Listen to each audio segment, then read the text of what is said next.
În realitate fac câte 2 antrenamente fizice pe zi. Senzația mea pe motocicletă e mai relaxată cumva.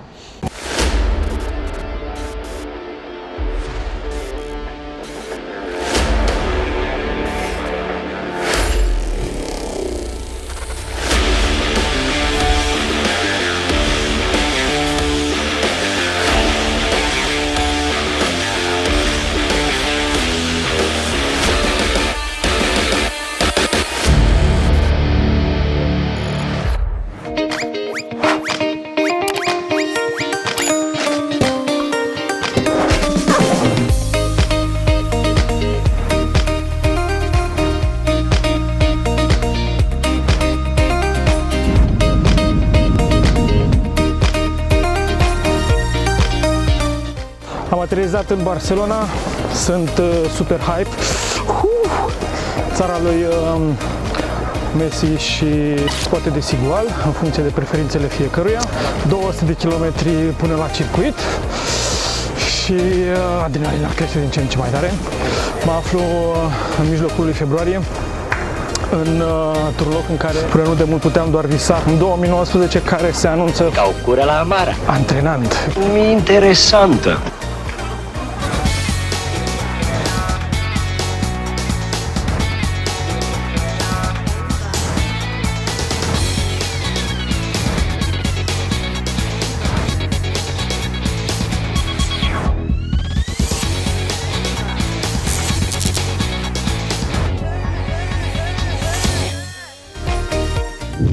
Bun, dacă toată lumea crede că noi aici suntem undeva într-un puf, suntem niște bogați, avem niște maldere interminabile de bani și niște condiții de invidiat de antrenament în iarnă, ei bine, suntem aici într-o dubă, la sfoară, deci ne ținem de mână de sfoară.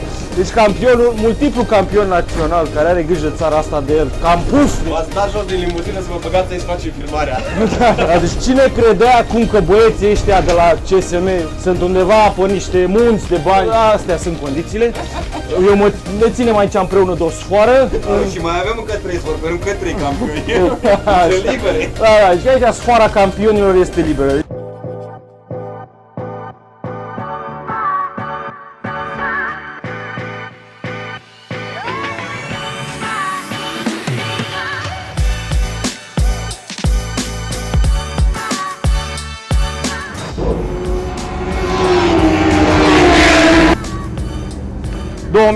...2019 a început așadar într-o notă pozitivă.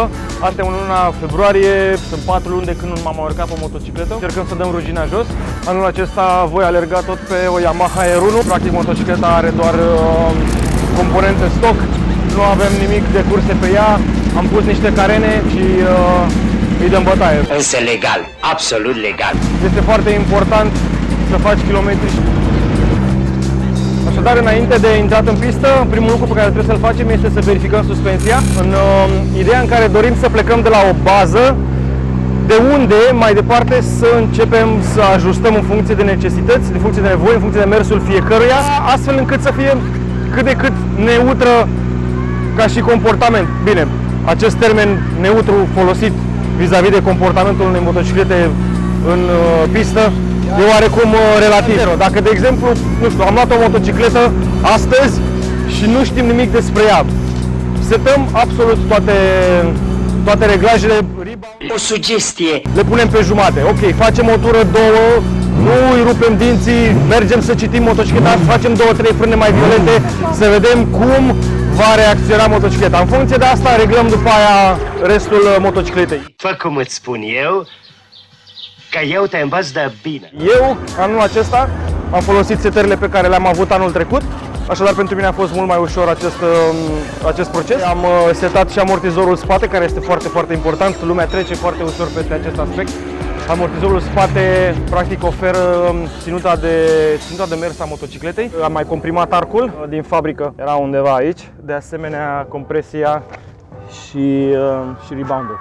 Nu avem cum să ne urcăm pur și simplu pe motocicletă și să îi dăm gaz fără să știm un minim de lucruri despre ea.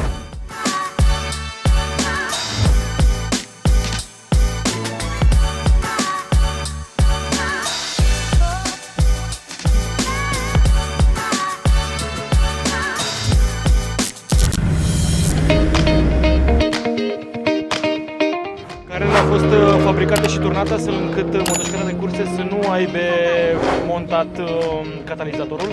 Din păcate, piesele de curse nu au venit la timp și am fost obligat să merg cu acest catalizator încă pe motocicletă. Dar acum trebuie să găsim o soluție, să nu decupăm carena și să o protejăm de căldură astfel încât să nu ardem. Piță, care e planul? Ce trebuie să facem acum? Să degresăm bine și să lipim banda termică. Din păcate, la curse mai apar și situații inopinate. Este un sport în care singur nu reușești să faci nimic.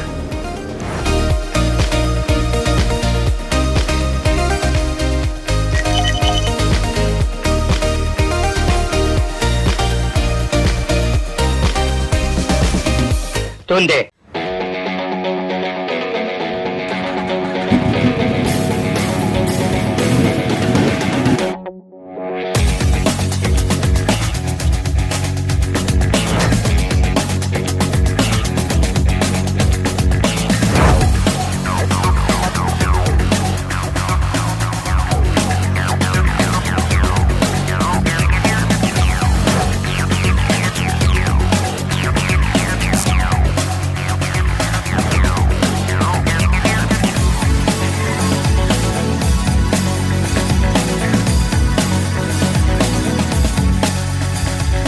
Ca de obicei nu este nimic gata înainte de curse, așadar nici cu grafica n-am brodat-o la timp.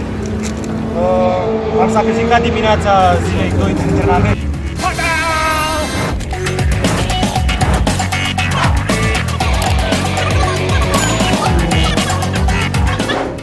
Robi anul trecut o grămadă de probleme cu motocicleta aia, ți-a făcut zile fripte și abia ai așteptat să termini sezonul. Din fericire ai reușit să treci peste, ai luat titlul național. Anul ăsta însă o iei de la zero cu o altă motocicletă, alt model, toată altă filozofie de construcție.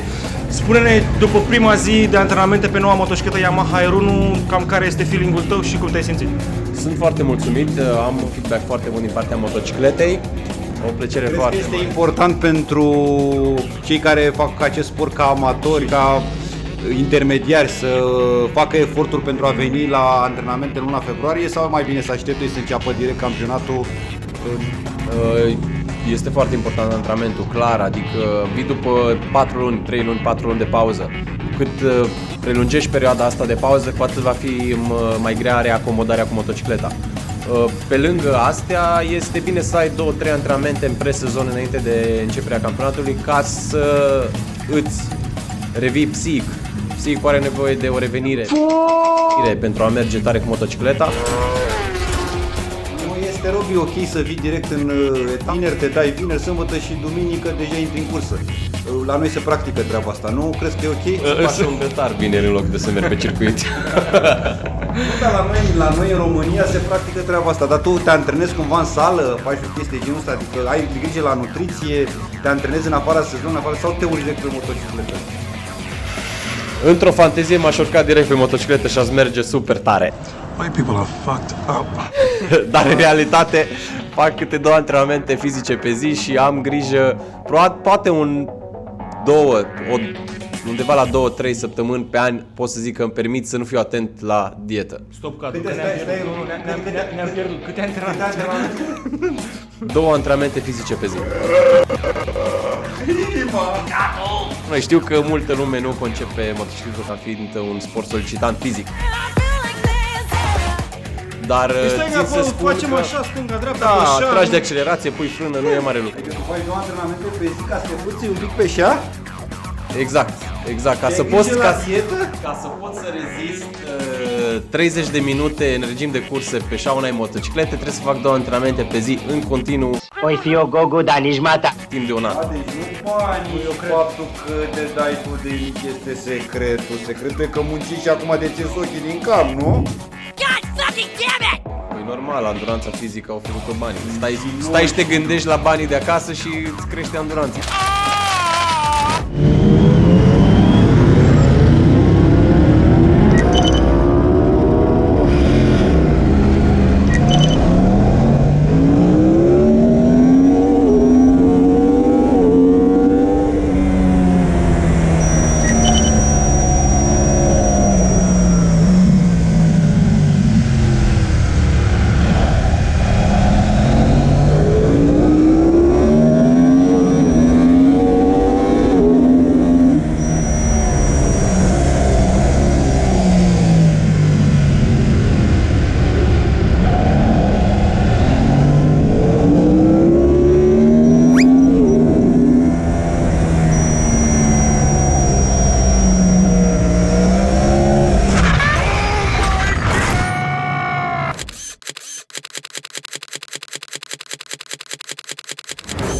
Așadar, prima căzătură pe 2019 și un pic de praf și o tonă de pietriș în carene.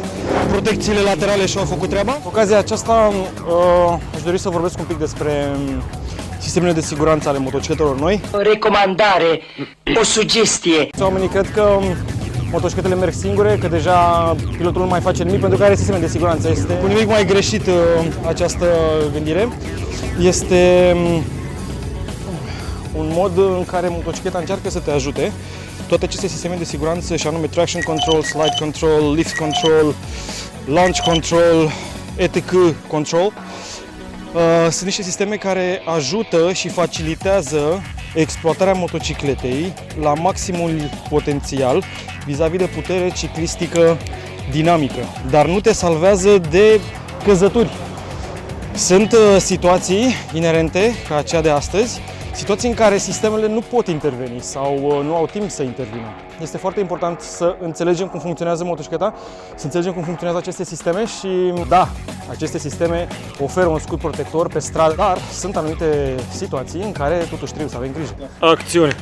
Suntem a doua zi pe circuitul de Calafat din Spania, unde am băut și ne-am drogat. Și acum, după ce bem și drogați, ne apucăm să punem uleiul în motor.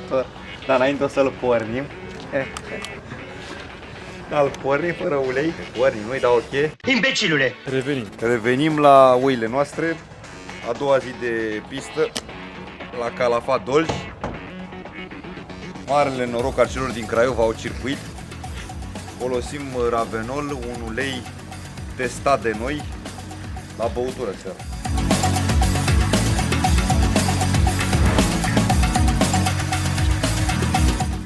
Avem un invitat surpriză, apărut incognito, Bogdan Vrăjitor. Practic pentru tine iarna nu a fost la fel de consistentă. Ai mai spart-o în vreo 2 antrenamente sau cât până acum?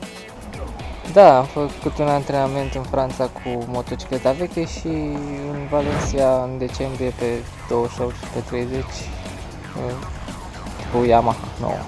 Astăzi ești din nou cu Yamaha aici, aceste 3 zile le-ai petrecut din nou cu familia Morilas. Da. Spune-mi cum te-au ajutat aceste 3 zile și nu în ultimul rând îl ai în boxă pe Florian Marino astăzi la dispoziție toată ziua. O să-l filmăm mai târziu. Așa. Spune-mi, ce secrete ți-a divulgat Florian Marino? Nu poate.